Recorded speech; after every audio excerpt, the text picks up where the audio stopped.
আমরা এই মুহূর্তে শশা ক্ষেতের উদ্দেশ্যে যাচ্ছি। শশা না, সরি, বাঙ্গি বাঙ্গি, ভালোর নাম মর্মা। আমাদের জাহারুল কাকু নৌকায় আমাদের রিসিভ করতে আইছে। তো আমরা এই মুহূর্তে মর্মা ক্ষেতের দিকে প্রস্থান করতেছি।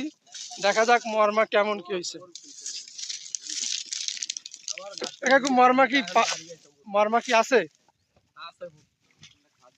তো আমরা মর্মা ক্ষেতের উদ্দেশ্যে নৌকায় ভ্রমণ শুরু করলাম।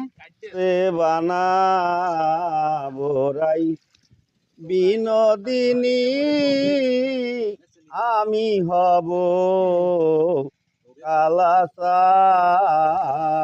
তোরে বানাবো রাই। বিনোদিনী আমি হব কালাচান। এই হচ্ছে মর্মা ক্ষেত, বিলের মাঝে। এখানে আবার বালির বোরিং আছে, এখানে প্রচুর মাছ আছে।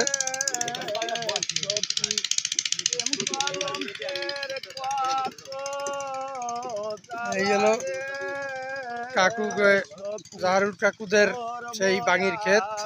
সুন্দর ঘুড়ি দেওয়া আছে, রেহা গাছও সাথে আছে। তার প্রমাণ করে বানাবো রাই। বিনোদিনী আমি হব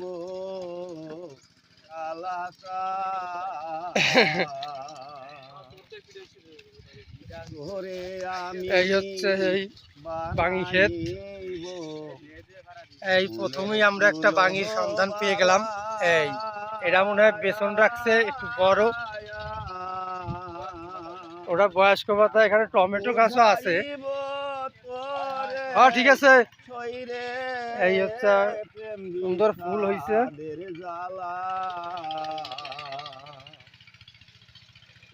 ভাগ্নে একটা পেয়ে গেছে।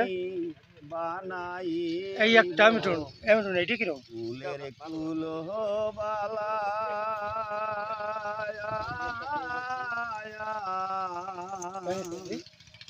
বুঝাইব তোরে শৈরে প্রেম বিষাদের জ্বালা।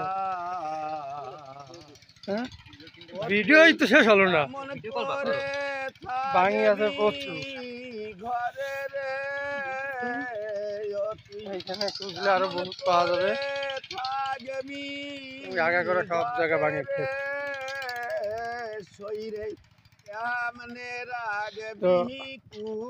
খাইয়া রিভিউ দাও, তারপরে রিভিউ হবে না।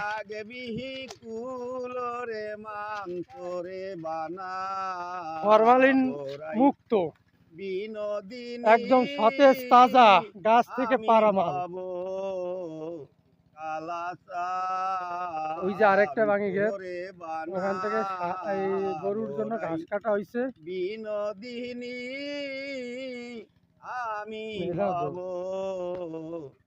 তারপরও ধুয়ে খাওয়ার নিয়ম, তাই আমরা দ্রুত কাজে লেগে পড়েছি। যমুনার ভুলে যখন বসে কদম হাতে যদি একটু লবণ থাকতো তাহলে টেস্টটা খুব ভালো হতো। বাজাইব বাঁশের বাঁশি রাধা রাধা বলে। যমুনার ভুলে যখন বসে কদম ডালে